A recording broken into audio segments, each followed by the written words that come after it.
Muy buenas amigos de Panamá Cultural, Donatilo Ballesteros les saluda. Hoy, 1 de octubre de 2023, estamos de visita en la casa de un amigo y hermano, no solo en lo folclórico, también en la familia, como lo es José Manuel Médica. Y vamos a aprovechar la visita para que nos dé algunas orientaciones, algunas remembranzas y, por qué no, algunos comentarios y sugerencias sobre lo que nos está pasando en el folclore. Pero empecemos con la parte biográfica. ¿Quién es José Manuel Médica? ¿Dónde nace? Y también cómo se integra a la actividad cultural folclórica. Ok, muchas gracias Donatilo. Saludos a los compañeros de Panamá Cultural. Bueno, mi trayectoria viene desde pequeño en compañía de mi padre, Miguel Médica, que fue un gran folclorista, educador. eh, Cuando nació San Miguelito, él era maestro allá en San Miguelito. Eso fue por allá por la época de 1958-60. Desde pequeño yo lo acompañé en las andanzas. Siempre fue muy propenso a cultivar el folclore panameño y a enseñar bailes.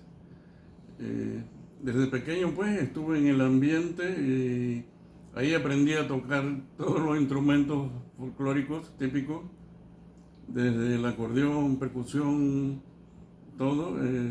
Desde que tenía 6 años de edad yo toco acordeón.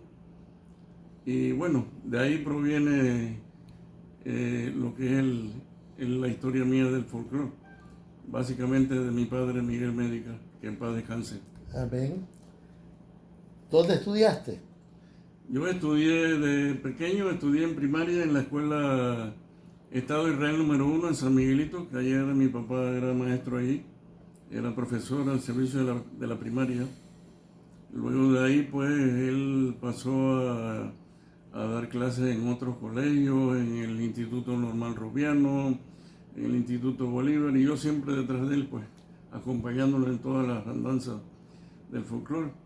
Fue director del conjunto típico Agua Dulce en la época de los 65, 68 por allá.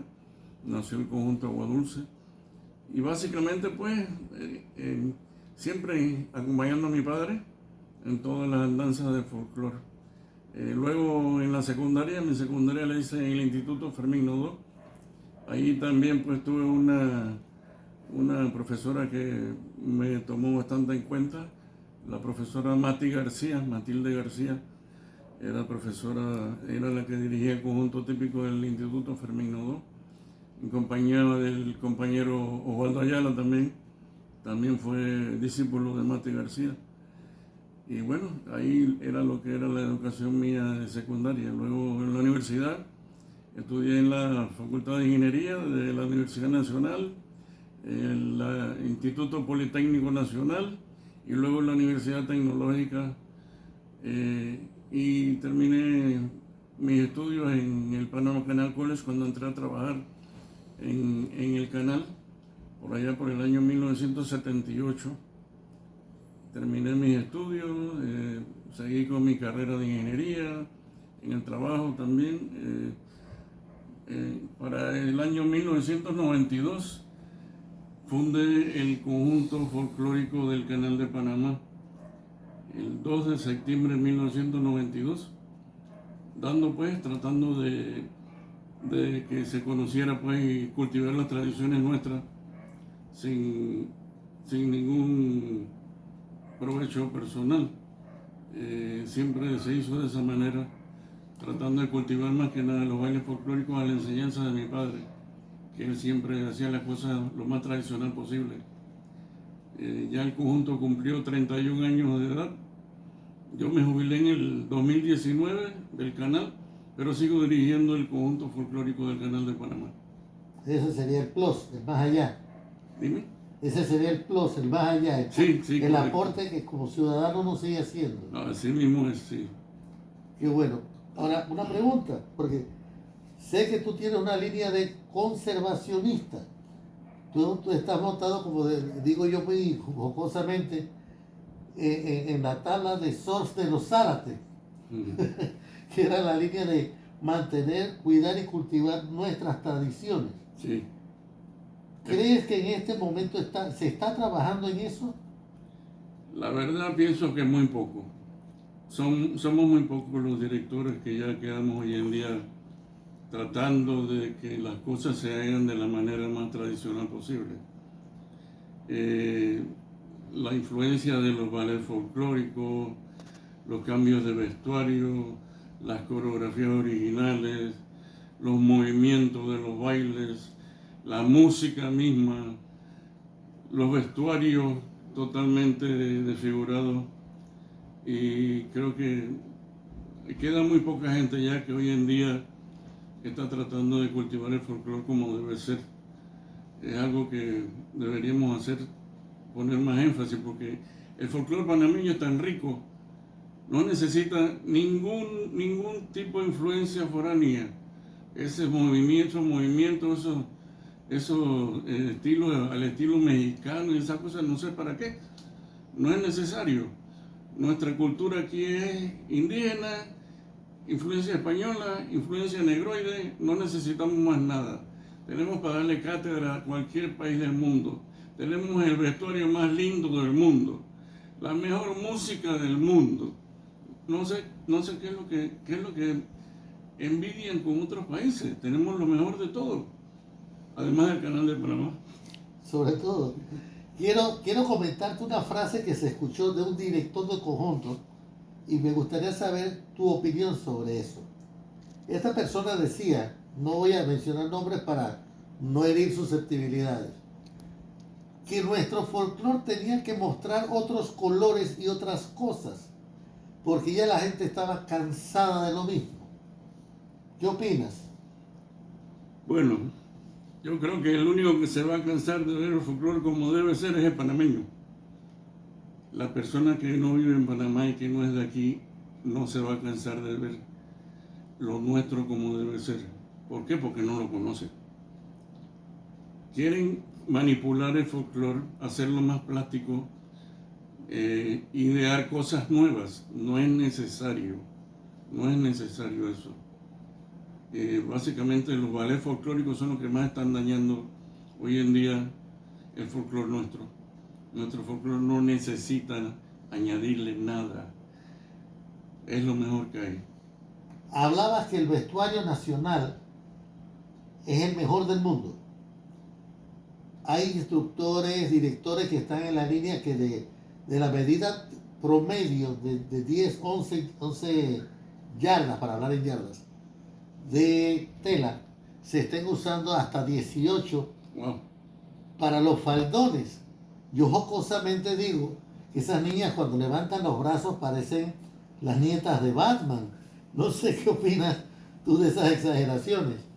Bueno, como te dije, muchos de estos pseudo directores de hoy en día piensan que modificar el vestuario le va a dar más presencia. Yo no pienso lo mismo. El vestuario nuestro no necesita mucho más aderezo. Al contrario, mientras más tratan de agregarle, más lo exageran, más lo rellenan, y para mí no es lo más bonito. Eso no es Panamá. No es Panamá, eso no es Panamá. Deberíamos tratar de mostrar a Panamá como debe ser. Esa es mi humilde opinión. La tendencia que están usando los hombres en un lado, las mujeres al otro lado. ¿El hombre no bailaba para la mujer?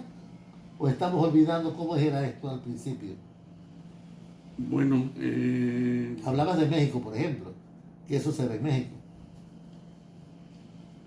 yo opino que la única plasticidad que podría agregársele al baile panameño es la presentación que se haga en el escenario. Básicamente, el grupo que yo dirijo toda la vida, la enseñanza que he dado es, si vas a presentarlo en un escenario, podrías hacerle algo de coreografía de entrada, algo de coreografía de salida, pero básicamente el baile presentarlo de la manera más original posible. Estamos hablando entonces de aplicaciones del folclore por escenario. Correcto, sí. Mi papá realizó mucha investigación folclórica a nivel nacional. Hizo investigación en Chiriquí, en Veragua, en Los Santos, participó del conjunto folclórico Tonosí. Yo estuve con él desde pequeño acompañándolo. Básicamente ahí aprendí muchas cosas, que las llevo todas aquí todavía. Aprendí directamente todo el repertorio folclórico de acordeón que me enseñó Uruguay Nelson, por ejemplo. Los bailes de Tonosí, sí, correcto. Y me acuerdo bien de todos los integrantes del conjunto folclórico Tonosí. Los Chani, los Chani, los Oliva. Sí, los Oliva, los Nelson. Los Nelson eran todos hermanos con nombres de países. El profesor Boris Durán, que también estaba en esa época. México, sí. Y Uruguay, etcétera, etcétera. Eran bastantes. Sí. Eran un número grande de familiares. Eli Oliva, Cecilia Chani, Leovigildo Chani, el doctor Blas de Gracia, muy amigo mío, por cierto. Y bueno, todas esas son cosas que toda mi vida la aprendí y que pienso yo que mientras más uno trata de transmitirla de la manera como la aprendió, eso es más bonito que ponerse a inventarle cosas al folclore nacional. El folclore nacional no necesita que se le inventen muchas cosas. Mientras más auténtico, mejor. Correcto. Hablaste del grupo de Tonosí. Ese grupo tiene historia. Tiene mucha historia. Voy a tocarte 2 puntos sobre Tonosí. Lo primero, vemos instructores y directores que ahora tratan de utilizar una camisa con colores pasteles que no tienen nada que ver con los colores originales de Tonosí. Y lo otro, recordemos al grupo de Tonosí como el único que ha ido al exterior y ha regresado con una cantidad de trofeos en un encuentro internacional de folclore. Quizás muchos de los que van a ver la entrevista no saben de eso. Háblanos un poco de eso. En el año de 1967, el conjunto folclórico Tonosí viajó al Festival Folclórico de Salta, Argentina. Mi papá formó parte de la delegación en compañía de otros que participaban del grupo. Estaba Osvaldo Ayala, Toño Díaz era el director en ese momento. Correcto. Una anécdota al respecto. Cuando llegaron al aeropuerto de Salta, en Argentina, los recibieron unos traductores en inglés. Pensaban que el grupo, como venía del canal de Panamá, hablaba era inglés. Only English. ¿Y qué va? Cuando la gente empezó a hablar inglés, los panameños se quedaron en el aire porque nadie hablaba inglés. Sí, allá ellos trajeron muchos premios de esa gira. Como conjunto folclórico per se, no llevaban ningún tipo de coreografía. Todo grupo era auténtico. Folclórico. Totalmente auténtico. Totalmente auténtico. Y ganaron, me acuerdo que ganaron uno de los premios que ganaron fue la Curacha Montañera, venimos de Panamá, que originalmente se llamaba Curacha Montañera, venimos de Tonosí, pero para ese viaje le pusieron Curacha Montañera, venimos de Panamá. Fue una de las interpretaciones que ganó una medalla de oro. Y eso es una de las anécdotas del viaje ese. Y es un ejemplo de que no necesitamos distorsionar lo nuestro. No, ese festival folclórico específicamente era un festival folclórico per se. Y bueno, el grupo panameño fue uno de los mejores. Un grupo folclórico del Tonosí. Digamos entonces que arrasaron realmente el festival. Modestia aparte, pienso que sí. Porque bueno, hablamos, la otra parte de la pregunta era el vestuario. Lo que te estaba comentando de las influencias y las instrucciones que están dando quienes hoy dirigen algunas agrupaciones para que la camisa del varón no sea con el color tradicional. Yo recuerdo que el color tradicional de la camisilla guaniqueña, correcto, o tonocieña. Era las rayas no eran negras, eran azul marino oscuro. De lejos tú la veías y se veía como un celeste oscurón. Fuerte, color fuerte, sí. Y hoy en día, bueno, eso es lo que digo, siempre critico lo de la plasticidad inventada esa de que la hacen de tiritas, de líneas rojas, de líneas verdes. Una camisilla de esas, de lejos parece una camisilla rosada.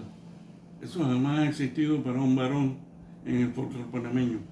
O sea, aquí en Panamá somos muy machistas y muy cada lado con su costumbre, ¿no? Como debe ser. Y eso es un invento que le han puesto. El folclore tonocieño, el vestuario del varón era la camisilla guariqueña, las cutarras, pantalón negro, a veces en vez de cutarras usaban zapatos negros. Muy poco usaban la chinela, pero sí la llegaban a usar. El sombrero pintado, el sombrero de junco también usaban con la camisilla tonocieña. Y la cebadera de pita para el varón. Mencionaste un aspecto interesante. Según los trabajos de nuestro desaparecido amigo José Bolívar Villarreal, generalmente la chinela la usaba más la familia de Alcurnia. Correcto, para las fiestas del salón. Entonces, hay quienes cuestionan que no era así. Y yo preguntaría a José Manuel Médica, que sé que también tiene una carretera como la vía de recorrido. Hermano, los de abajo que usaban cutara, zapato y más nada, no había para chinela. ¿O estoy equivocado? Es correcto. Esos eran los zapatos de pueblo. Sin embargo, también en Tonosí también habían familias de alta alcurnia también. Correcto. Y hacían fiestas también de salón. La crema. Así que también las usaban. Lo que se llamaba la crema en los pueblos. Correcto. Gente que llevaba a esa fiesta orquestas inclusive, sí, y no necesariamente agrupaciones musicales como las conocemos hoy. Exacto. Curiosamente, en el tema del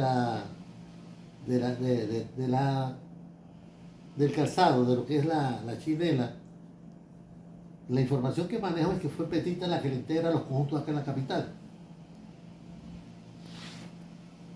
No podría responder eso, porque Petita pues se inició mucho antes que Miera en el folclore, así que esa respuesta no la tendría, pero sí sé que Petita era una de las que más lo usaba.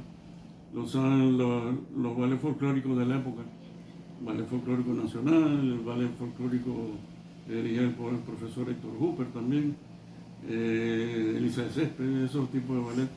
Ese era el zapato reglamentario de ellos. Para ellos. Para ellos, sí. Sin embargo, muchos otros grupos que eran de corte más folclórico, como por ejemplo el conjunto del Seguro Social, el del IRRE, que dirigía Lucy Jaén y otros personajes, pues Claudina y compañía, donde estaban los Leguízamos, tanta gente que sí era gente pesada, folcloristas empíricos de toda su vida. En base a eso yo aprendí mucho. Y sí, utilizaban la cutarra, más que nada. Era el calzado que más usaban. Mi papá también siempre trató de usar cutarra con todos los grupos que dirigió. El último grupo que dirigió mi papá fue el grupo de la Universidad Tecnológica de Panamá. El corte del conjunto ese era totalmente folclórico. Y siempre pues el aprendizaje que llevo de mi padre va por delante. Vamos a ir concluyendo la entrevista con dos preguntas más, o dos comentarios más que preguntas. La generación de directores hoy, que se supone es nuestro relevo, a pesar de ser nuestros alumnos para generalizar, ¿cree que está cumpliendo la tarea de reproducir, replicar lo que nosotros con tanto esfuerzo señalábamos de que lo nuestro había que conservarlo? ¿O están trabajando en una en una corriente contraria a lo que les inculcamos. Es correcto. Yo jamás en mi vida, en mis investigaciones, en mis movimientos, en el ámbito tradicional panameño, llegué a ver una pollera de un color fluorescente, un faldón fluorescente, en color verde o color fucsia. Esos colores inventados jamás los vi.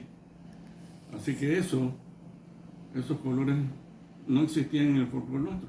Y hoy en día tú lo ves a diario en las presentaciones que hacen. Están exagerando el término de que el folclore debe llevar plasticidad.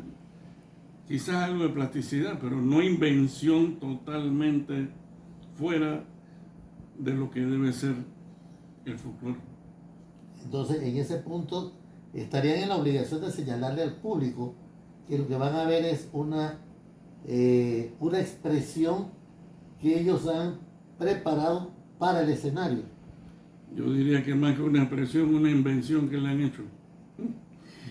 Eso, para mí eso no tiene nombre. Y no solo lo han hecho con los vestuarios, la música también horrible.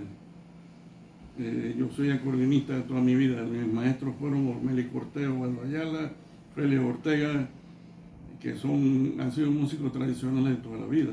El mismo Colaco Cortés, que era compadre de mi papá, me enseñó muchas de las piezas que yo me sé hoy en día.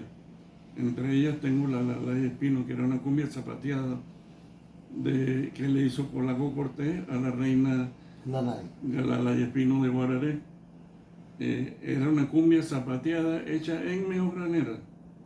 Colaco se sentó conmigo y yo la pasé al acordeón con las notas que Colaco Cortés me dio. Es decir, perdona que te interrumpa aquí, el que transportó la pieza de la mejorana al acordeón fuiste tú. Correcto. Es decir, el primer acordeonista que la ejecutó fue José Manuel Médica. Es correcto. ¿Y la están tocando como era? Yo la toco exactamente como era. Además, cuando yo la toco me transporto a escuchar a Colaco Cortés con la mejorranera. Que tenía como un piquecito, pim, pim, piri, pim, pum, pim, piri, pim, pim, pam, pam, pam, el dedal. El movimiento de los dedos para tocar la mejorranera. Y así es como yo la toco. Justo con el dedal que él usaba, ¿no? Sí, él usaba. Porque hay gente que no sabe eso. Que Colaco al interpretar, estamos hablando del papá de Colaquito. Sí. Cuando Colaco tocaba, el viejo Colaco, el como le viejo decíamos Colaco cariñosamente, usaba dedal para ejecutar la mejorana. Sí. Entonces, el primero que la transportó al acordeón fuiste tú. Sí. Te cierro preguntándote esto, no más que todo pidiéndote un comentario. Para toda la gente que nos va a ver en la entrevista, ¿qué consejo le darías? Sobre todo porque ya nosotros somos la generación que está en la puerta de salida en muchas cosas. Sí. Todavía yo pienso llegar a los 120 años, pero todavía estamos en la parte ya de más de 4 cosas que hacíamos por capricho en juventud. El almanaque manda. Así que a esa gente que va a relevarlos, a la gente que no conoce de Panamá, a la gente que sí conoce pero no sabe de esto, ¿qué le dirías en cuanto a nuestro folclore?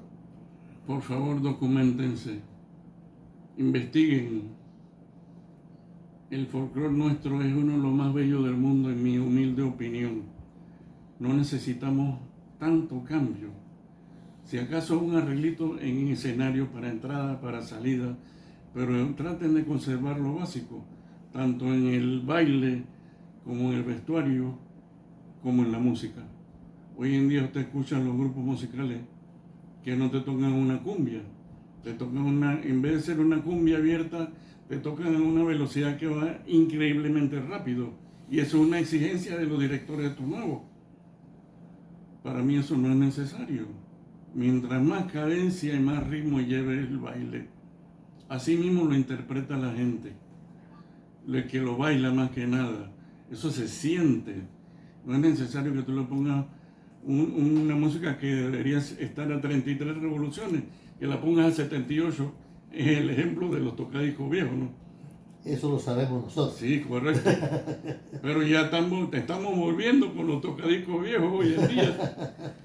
Ahora resulta ser que lo viejo es lo que está de moda. Estamos sí, volviendo a todo lo viejo. ¿Por qué? Porque tenía más cadencia, más sabor, más fidelidad.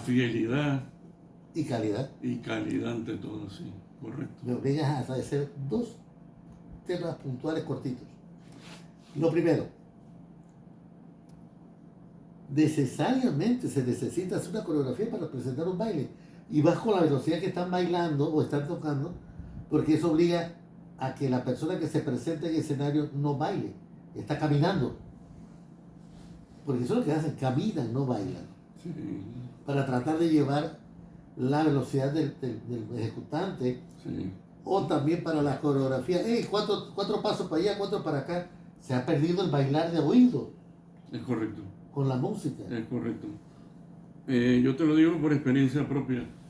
Aquí en Panamá me tocó acompañar musicalmente a muchos grupos folclóricos, muchos grupos de ballet.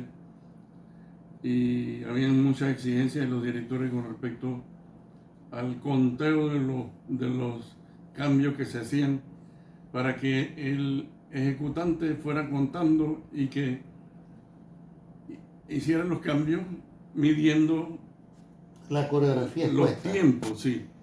Eso no es necesario. Nuestra música, ella misma te indica todo. Marca. Y tú la llevas adentro. Eso. Lo mismo, por ejemplo, algo que siempre le he enseñado a mis muchachos. Si usted se va a pelar, si el primero se pela, todo lo demás tiene que pelarse igualito, para que no haya una diferencia. No entiendo por qué esos cambios en la velocidad, en los pasos, hay pasos inventados. Por ejemplo, esos cruces que hacen y se tiran abajo al piso y se levantan, ese paso no existe aquí en Panamá. La Santa Librada que te trepa. Eso tampoco existe aquí, nunca existió. Sin embargo, dile a uno de estos grupos de ballet hoy en día que te baile un tamborito, que te baile un tambor norte, que te baile un tambor corrido. Ellos no saben ni siquiera cuál es la diferencia entre una cosa y la otra. Un norte que te haga la figura de la palomita como lo hacía Moscoso. Correcto. Bueno, eso me lo han criticado mucho a mí, porque esa figura le llamaban en tono sí, la bailaban así. Le decían la pajarilla. ¿La pajarita o la palomita? Sí. Hacían el escobillado, entonces daban una vuelta hacia un lado, una vuelta hacia el otro lado. Se regresaban de frente para hacer el giro. Exacto, el giro en seguidilla. Eso me lo han criticado mucho, porque dice que eso es una invención. Eso no es una invención. Sí, es ignorancia. Yo lo vi 1960, 62 con mi papá en las investigaciones que hacían con Antonio Díaz. Yo siempre molestaba a mi papá porque le decía que él era compadre de todo el mundo. Fue compadre de Antonio Díaz también. Era compadre de Chichi de León. Era compadre de Colaco Cortés. Yo, venga, ¿hasta cuándo tú te vas a quedar con todos los compadres que hay en Panamá? Y bueno, esa fue una enseñanza que absorbí desde pequeño con él. ¿Cómo te ha tratado la vida? ¿Cómo vas ahora en estos años? Me enteré que mi madrina te la robaste. Bueno, sí. Mi primer matrimonio fue un matrimonio de 24, 25 años. Luego de ahí, pues, ya estando cerca de mi jubilación, yo conocí a mi esposa cuando ella fue por primera vez a ensayar en mi conjunto en el canal, por allá por el año 2005. Y bueno, éramos amigos, compañeros, yo daba las clases del conjunto, lo dirigía, todo bien. Luego ella se separó del conjunto porque se fue a trabajar a Chitré, se fue con sus padres. Vino mi divorcio, me divorcié. Un día fui a visitarla allá a Chitré con una amiga. Y bueno, ahí hicimos conexión nuevamente. Esta amiga mía y yo no seguimos adelante. Y más adelante pues empezamos a vernos de otra manera. Y hoy en día pues estamos felizmente casados. Nos casamos en el año 2019. Ya tenemos 4 años acá de matrimonio, de feliz matrimonio. Y para mí pues eso ha sido una bendición, nuevamente. Sí, es muy difícil estar solo. Para mí, yo no puedo estar solo. El problema es los músicos que somos muy espirituales. Exactamente. Y necesitamos una buena compañía. Exactamente. Porque esa es la musa que nos inspira al final. Exactamente. Bueno, José Manuel, qué gusto estar primero en compañías tuyas, con esa amistad que siempre ambas casas hemos tenido. Segundo, visitarte en casa y compartir en este momento en familia, porque usted sabe que ustedes los vemos como familia. ¿Cómo no? Muchas gracias. Amigos de Panamá Cultural, desde Panamá Oeste, no voy a decir a dónde queda la casa, en la casa de la familia médica Villarreal. Con mucho cariño, la entrevista que acabamos de hacer a José Manuel Médica y a su esposa. Ven. Estamos informal de domingo, así que no te preocupes. No importa, yo también estaba llorando, ven. Nuestra madrina Noelia Villarreal de Médica. A ella le haré una sola pregunta. Tu mundo desde que entró José Manuel. Felicidad. Felicidad. No puedo describirlo de otra forma. Está muy emotiva, si se dieron cuenta. Quiero que sepan que ella también es Panamá Cultural. Nada más que está de licencia. Sí, por un tiempito.